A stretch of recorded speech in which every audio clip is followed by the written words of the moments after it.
আসসালামু আলাইকুম এভরিওয়ান। আজকে আমি রান্না করতে চলে আসলাম। আজকে রান্না করব আমি লাল মুরগি, যেটা শক্ত ওইটা রান্না করব।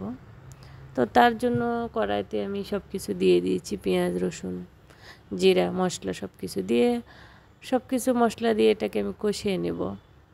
তো অন্যদিন আমি হাত দিয়ে মাখিয়ে রান্না করি, আজকে একটু অন্যরকম করে মাংসটাকে রান্না করেছি। আগে মশলাটাকে কষে নিলাম। তো আমার কষানো হয়ে গেছে, আমি এখানে দিয়ে দিলাম মাংসগুলো, দিয়ে এটাকে একটু উল্টিয়ে পাল্টিয়ে দিব।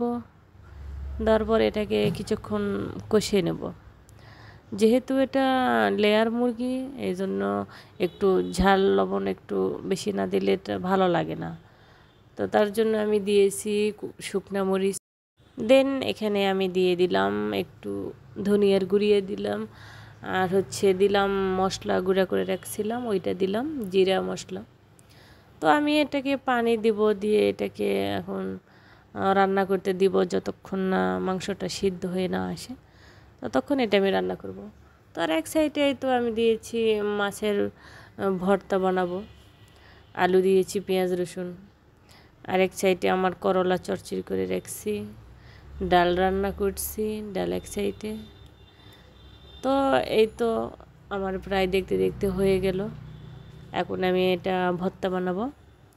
তো আমি আজকে এই ভর্তাটা বানাবো ব্লেন্ডারে বানাবো ভর্তাটা। তো তার জন্য আমি প্রসেসিংটা করে নিচ্ছি। আজকে আমি আর যাবো না, পাটাতে ভর্তা করলে একটু একটু বেশি স্বাদ লাগে। তো আজকে আমি গেলাম না, ব্লেন্ডারে করলাম।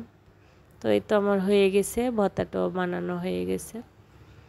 তো আমার মতো এরকম কারা কারা ভর্তা করে খেতে পছন্দ করেন অবশ্যই জানাবেন। তার এই তো দেখতে দেখতে আমার মাংসটা প্রায় হয়েই গেছে, মোটামুটি হয়ে গেছে। তো আমার রান্না কেমন লেগেছে সবাই অবশ্যই কমেন্টে জানাবেন, পাশে থাকবেন। আমার ভিডিও ভালো লাগলে একটা লাইক করবেন, কমেন্ট করবেন। তো এই তো আমার দেখতে দেখতে রান্না হয়ে গেল। এখন আমি একটু ভাজি করব, শাক ভাজি করব, পাটের শাক। তো তার জন্য একটা শুকনো মরিচ ভেজে নিচ্ছি। পাটের শাকটা আমি আলাদা করে ভাপ দিয়ে রাখছিলাম। তো পেঁয়াজ টেয়াজ সব কিছু দিয়ে শাকটাকে আমি তালানি দিয়ে দিলাম। পাট শাক কার কার পছন্দ অবশ্যই সবাই জানাবেন কমেন্টে।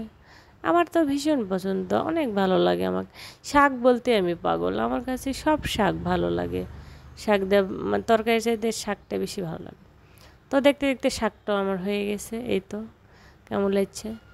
তো রান্না শেষে একটু চুলাটা একটু মুছে রেখেছি। আজকের ভিডিও এ পর্যন্তই। সবাই ভালো থাকবেন, সুস্থ থাকবেন, আমার জন্য দোয়া করবেন। তো আল্লাহ হাফেজ।